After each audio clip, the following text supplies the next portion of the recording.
ஆண்டவரே, நிறைவாழ்வை நீர் எங்களுக்கு உரியதாக்குவீர். ஏனெனில் எங்கள் செயல்கள் அனைத்தையும் எங்களுக்காக செய்கின்றவர் நீரே.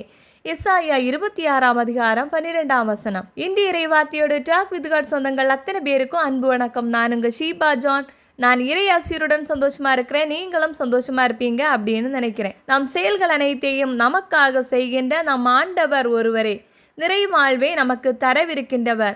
ஆகவே நாம் இவ்வுலகில் எவருக்கும் அஞ்ச வேண்டாம். நம் ஆண்டவர் மேல் நம் பாரத்தை சமர்ப்பிப்போம். குறிப்பாக இன்றைய நாளிலே பிறந்த நாள், திருமண நாள், பேர் கொண்ட திருநாள் கொண்டாடுகின்ற அனைத்து மக்களையும் நாம் இறைவன் பாதத்திலே சமர்ப்பிப்போம். அவர்களுக்காக ஜெபிப்போம். அவர்களுக்கு இன்றைய நாள் ஆசீர்வாதம் மிக்க நாளாக இருக்க நாம் இறைவனை வேண்டுவோம். இறைவன் நம் ஒவ்வொருவரையும் நிறைவாக ஆசீர்வதிப்பாராக. திருவிவிலியம் எழுதுதல் நாள் 89.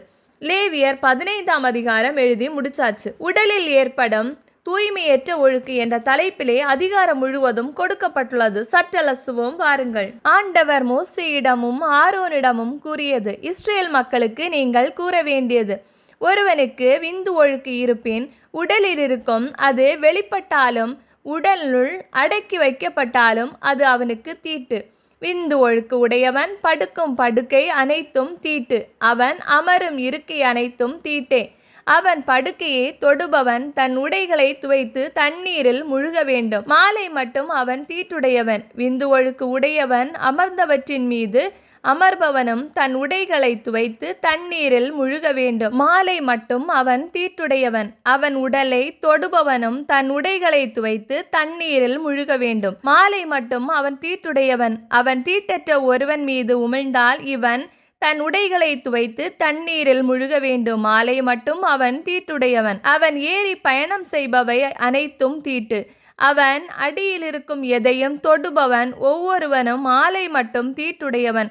அதை சுமப்பவன் தன் உடைகளை துவைத்து தண்ணீரில் முழுக வேண்டும். மாலை மட்டும் அவன் தீட்டுடையவன். அவன் தன்னை தண்ணீரில் கழுவாதிருக்கையில் தன் கையால் எவனை தொட்டாலும் அவனும் தன் உடைகளை துவைத்து தண்ணீரில் முழுக வேண்டும். மாலை மட்டும் அவன் தீட்டுடையவன். அவன் தொடும் மண் பாத்திரம் உடைக்கப்பட வேண்டும்.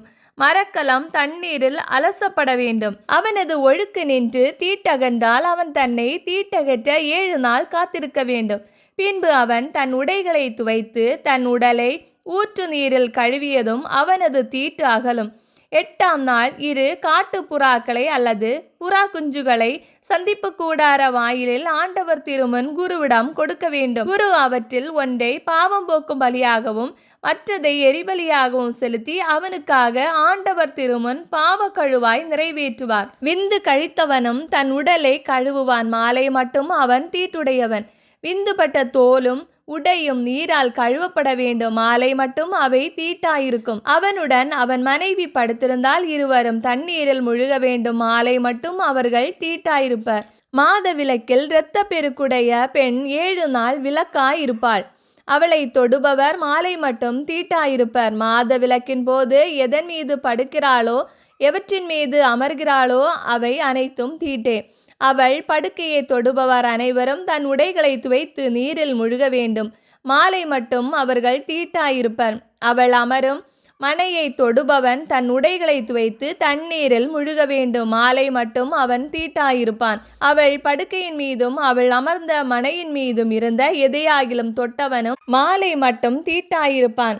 ஒருவன் அவளுடன் படுக்கையில் படுத்துக்கொண்டு அவள் தீட்டு அவன் மீது பட்டது என்றால் அவன் 7 நாள் தீட்டுடையவன். அவன் படுக்கும் படுக்கை அனைத்தும் தீட்டே. பெண் ஒருத்திக்கு உரிய மாத விலக்கு நாட்கள் கடந்தும் உதிரப்போக்கு நீடித்தால் அந்த நாட்கள் எல்லாம் விலக்கு நாட்களைப் போல் தீட்டானவையே. அந்த நாட்கள் எல்லாம் அவள் படுக்கும் படுக்கை அனைத்தும் விலக்கு கால படுக்கைக்கு ஒத்ததே. அவள் அமரும் அனைத்தும் தீட்டு காலத்தை போன்றே விலக்காய் இருக்கும். அவற்றை தொடுபவன் தன் உடைகளை துவைத்து நீரில் மூழ்க வேண்டும். மாலை மட்டும் அவன் தீட்டாயிருப்பான். அவள் தன் இரத்தப்போக்கு நின்ற பின் 7 நாள் கழித்த பின் தீட்டற்றவள் ஆவாள். 8ஆம் நாள் 2 காட்டுப்புறாக்களையோ புறா குஞ்சுகளையோ சந்திப்பு கூடார வாயிலில் குருவிடம் கொண்டு வருவாள்.